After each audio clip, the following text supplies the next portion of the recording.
औज़ुबिल्लाहिमिनश्शैतानिर्रजीम बिस्मिल्लाहिर्रहमानिर्रहीम अस्सलाम वालेकुम। तालीम के साथ मैं हूँ जावेद मारम गल्लू और आप देख रहे हैं मेरा यूट्यूब चैनल तालीम। नाज़रीन, जब बात करेंगे जंग के हल्का पीपी 124 से और पीपी 126 से जो है पाकिस्तान तहरीक इंसाफ के अहम तरीन उम्मीदवारों ने जो है पाकिस्तान तहरीक इंसाफ को खैर आबाद कह दिया है और पाकिस्तान तहरीक इंसाफ से अपनी राहें जुदा कर ली हैं। जी हाँ, पाकिस्तान तहरीक इंसाफ के पीपी 126 से अहम तरीन जो टिकट होल्डर तो नहीं थे, लेकिन उन्होंने पाकिस्तान तहरीक इंसाफ के साथ उनकी काफ़ी जो है अंडरस्टैंडिंग थी और पाकिस्तान तहरीक इंसाफ ने उनको सूबाई वज़ारत का कलमदान भी दिया था और काफ़ी एक्टिव रहनुमा थे पाकिस्तान तहरीक इंसाफ के। राय तैमूरियत भट्टी साहब थे, उन्होंने पाकिस्तान तहरीक इंसाफ को खैर आबाद कह दिया है। आपको बताएँ कि पाकिस्तान तहरीक इंसाफ ने पीपी 124 को जो है, क्योंकि इलेक्शन के 14 मई को सुप्रीम कोर्ट ऑफ पाकिस्तान ने ऑर्डर जब जारी किया तो पाकिस्तान तहरीक इंसाफ ने जब टिकट जारी किए तो राय तैमूरियत भट्टी साहब को पाकिस्तान तहरीक इंसाफ का टिकट जारी नहीं हुआ और पीपी 124 जो है वो उसको ओपन छोड़ने का फैसला किया गया। आपको बताएँ कि राय तैमूरियत भट्टी साहब ने पाकिस्तान तहरीक इंसाफ का टिकट हासिल करने के लिए काफ़ी कोशिशें की,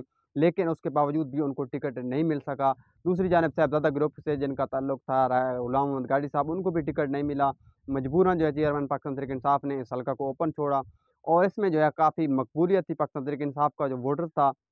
उनकी जो तरजीह थी वो राय तैमूरियत भट्टी साहब थे, लेकिन जो है उन्होंने अब पाकिस्तान तहरीक इंसाफ को खैर आबाद कह दिया है। प्रेस कॉन्फ्रेंस करते हुए उनका यही कहना था, उन्होंने वो रियासत के साथ खड़े हैं और वो किसी भी पुरतशद्दुद कार्रवाई का हिस्सा बनने से बेहतर है कि वो अपनी रियासत के साथ खड़े हों। उन्होंने कहा, उनका कहना था कि उनके हम ख्याल एमपीज़ जो हैं, उनके कुलीग्स जो हैं, उनसे राब्ते में हैं और नए सियासी लाएअमल का वो ऐलान जल्द ही करेंगे और क्योंकि पाकिस्तान तहरीक इंसाफ से उनकी अब राहें जुदा हो चुकी हैं। आपको बताएँ कि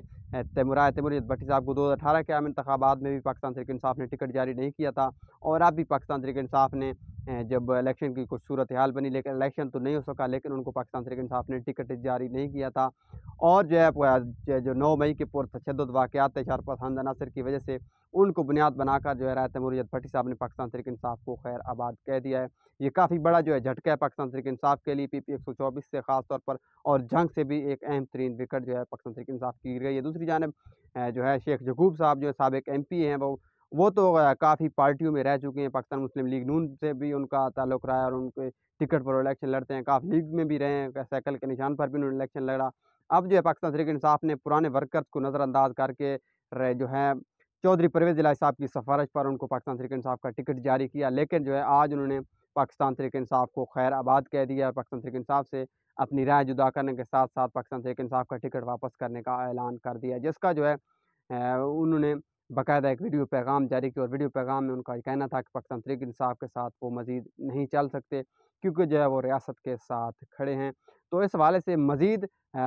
उम्मीद की जा रही है कि पाकिस्तान तहरीक इंसाफ के जो टिकट होल्डर थे और साबिक सूबाई और कौमी असम्बली के जो उम्मीदवार थे और रुकन थे, उनकी जानिब से भी प्रेस कॉन्फ्रेंस का एक अंदिया दिया गया और आने वाले दिनों में ये दावा कर रहे हैं ज़राए कि आने वाले दिनों में बहुत सारे अहम तरीन जंग से भी उम्मीदवार जो है उड़ान भरने को तैयार हैं। ताहम आने वाले दिनों में जंग के सियासतदान क्या फ़ैसला करते हैं, ये तो वक्त ही बताएगा। अब तक की जो मालूमात मेरे पास थी आपको बताई। मज़ीद ऐसी वीडियोज़ देखने के लिए मेरा यूट्यूब चैनल तालिब सब्सक्राइब कर लें, ताकि मेरी हर आने वाली वीडियो सबसे पहले आप तक पहुँच सके और आप हमेशा की तरह बाखबर रह सकें। शुक्रिया।